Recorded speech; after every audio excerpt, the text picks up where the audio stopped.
دوستو، سانحات، حادثات اور بد انتظامی کی وجہ سے صرف کراچی نہیں بلکہ پورا ملک آتش فشاں کے دھانے پر ہے۔ نہ جانے کب کہاں سے لاوا ابل پڑے کچھ معلوم نہیں۔ پاکستان میں سانحات کی 78 سالہ تاریخ ہے۔ ہر سانحے کی فائل سرد مہری کے گرد و غبار سے اٹی پڑی ہے، مگر سماج میں مجرمانہ ذہنیت رکھنے والے سماج دشمن عناصر اکثر ذمہ داروں کے نام خفیہ رکھنے میں ید طولہ رکھتے ہیں۔ فائلیں ردی کا ڈھیر بن جاتی ہیں، نہیں معلوم کہ کبھی کوئی مجرم پکڑا گیا ہو۔ اکثر مجرم طاقتور مچھلیوں کی طرح ہوتے ہیں جو جال کو توڑ کر بچ نکلتے ہیں۔ میں گل پلازہ کی عمارت میں 10-11 سال پہلے گیا تھا، وہ تب بھی کسی الجھے ہوئے دھاگے کی طرح تھی۔ اوپر جانے کا راستہ ڈھونڈنا پڑتا تھا جو کہ محض 5x5 فٹ کی گھومتی ہوئی سیڑھیوں پر مشتمل تھا۔ کم جگہ میں جب زینہ بنایا جاتا ہے تو اس کا ہر اسٹیپ کھڑی ہوئی شکل میں بنتا ہے، یعنی اگر ایک فلور 10 فٹ بلند ہے اور جگہ مناسب ہے تو ہر اسٹیپ 11 انچ کا اور 6 انچ اونچا بنتا ہے۔ ایسی صورت میں 20 اسٹیپ بنتے ہیں، مگر اس کے لیے 20 فٹ جگہ درکار ہوتی ہے۔ مگر جب جگہ کم ہو تو اسٹیپ کی چوڑائی کم کر کے اونچائی کو بڑھانا پڑتا ہے۔ ایسے اسٹیپ بچوں اور خواتین کے لیے بہت زیادہ مشکلات پیدا کرتے ہیں۔ مجھے تب بھی رش والی جگہ پر بے ڈنگے ہی لگے تھے۔ میں کراچی کی بہت سی عمارتوں کے بارے میں جانتا ہوں جہاں اگر ذرا سی غفلت برتی گئی تو کچھ بھی ہو سکتا ہے۔ گل پلازہ جب بنا تبھی سے نامناسب تھا، اس کا بیسمنٹ دکانوں کے لیے نہیں تھا، مگر بعد میں اسے دکانوں پہ کنورٹ کر دیا گیا۔ بہت عرصے تک سامنے والے پلاٹ کو پارکنگ کے لیے استعمال کیا گیا اور شاید وہ بھی بند ہوا، اور اب حال ہی میں اس میں ضرورت سے زیادہ دکانیں بنا دی گئی۔ اس کے علاوہ ہمارے ہاں سامان اپنی دکانوں کی حدود میں سمیٹ کر رکھنے کا کلچر ہی نہیں ہے۔ زیادہ سے زیادہ سامان کو راہداریوں میں رکھنے کا عام سا رواج ہے، جس کی وجہ سے گاہکوں کو گزرنے میں دشواری ہوتی ہے، اور اگر کسی قسم کی ایمرجنسی ہو جائے تو بھگدڑ مچ جاتی ہے۔ حالیہ واقعے میں بھی یہی کچھ ہوا ہے۔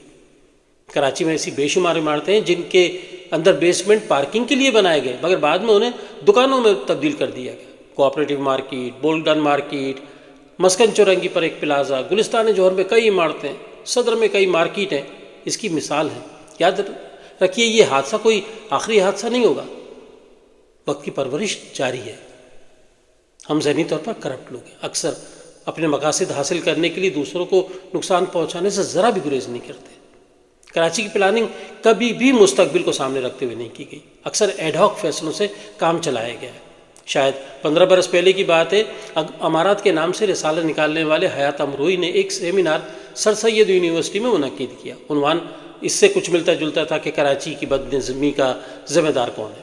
میں وہاں اسٹیج پر بیٹھے ہوئے افراد، جن میں زیڈ نظامی اور این ای ڈی یونیورسٹی کے 2 اساتذہ کی گفتگو سن رہا تھا، تو میرے جی میں آئی کہ میں اسٹیج پر جاؤں اور کہوں کہ 10 منٹ مجھے بولنے کا موقع دیا جائے، اور پھر میں شہر کی خرابیوں کی تفصیل بیان کرتے ہوئے بتاؤں کہ یہاں بیٹھا ہوا ایک شخص خود بھی کراچی کی اس بد ترتیبی، بد نظمی اور بد شکلی کا ذمہ دار ہے۔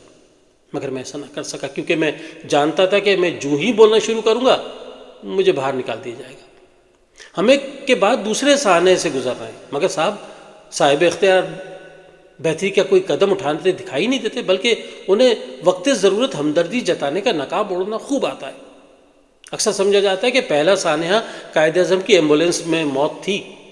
میرا خیال ہے کہ یہ غلط ہے۔ پہلا سانحہ ہجرت کر کے آنے والوں کی قتل و غارت گری ہے۔ اگر سنجیدگی اور نیک نیتی سے اس زمانے کے حالات اور واقعات کا جائزہ لیا جائے تو بہت سی تلخ حقیقتوں سے پردہ اٹھ سکتا ہے۔ تب سے اب تک ہم بد انتظامی، بد نیتی اور بے حسی کے عادی ہو چلے۔ اب تک پورے پاکستان میں سینکڑوں سرکاری اور نجی عمارتوں کو باقاعدہ منصوبہ بندی کے تحت آگ لگائی گئی ہے، کبھی سرکاری ریکارڈ تلف کرنے کے لیے، کبھی فراڈ چھپانے کے لیے، کبھی مخالفین کو نقصان پہنچانے کے لیے، کبھی اپنی دھاک بٹھانے کے لیے، اور کبھی بلڈر مافیا کی لالچی حرص کو پورا کرنے کے لیے ان جرائم کا ارتکاب کیا گیا۔ اسی طرح ٹرینوں کے حادثات کا بھی ایک ٹریک ریکارڈ ہے۔ بڑے بڑے پل یا فلائی اوورز گرنے کے کئی واقعات ہوئے۔ سیلاب کی تباہ کاریاں بھی کبھی قدرتی آفات کی شکل میں اور کبھی کبھی انسانی پیدا کردہ المیوں کی صورت میں دیکھنے میں آئی۔ لاتعداد بستیاں اجاڑی گئیں۔ طاقتوروں کی زمین اور فصلوں کو بچانے کے لیے سیلابی پانی کا رخ موڑا گیا، جس کے نتیجے میں لاکھوں غریب لوگوں کی جان و مال اور املاک برباد ہوئی۔ سرکاری دفاتر میں آگ لگنے کے واقعات بھی بے شمار ہوئے۔ جن کی مدد سے پچھلا ریکارڈ ضائع کیا اور نئی جعلی فائلیں بنائی گئی۔ سمندر میں آئل بہا کر لاکھوں آبی مخلوقات کو نقصان پہنچانے کے واقعات پاکستانی تاریخ کا حصہ ہیں۔ اسٹیل مل میں حادثات کے کئی واقعات ہوئے۔ تاریخی عمارتوں، عجائب گھروں، سینما ہاؤس، ہوائی جہازوں، سمندری جہازوں، آئل ٹینکروں کے سانحات بھی لاتعداد ہیں۔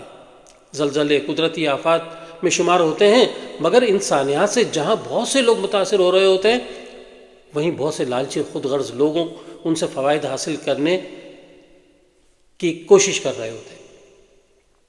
میں یہ بات کہنے پر مجبور ہوں کہ ہمارے ہاں کوئی ایک بھی واقعہ، حادثہ، سانحہ یا قدرتی آفت ایسی نہیں ہے جس سے سماج کے مخصوص طبقات نے فوائد نہ حاصل کیے ہوں۔ یہ فطرت ہمارے خون میں شامل ہو گئی ہے۔ کیسے ہوئی، کب ہوئی، یہ ایک بہت مشکل سوال ہے۔ بہت بہت شکریہ۔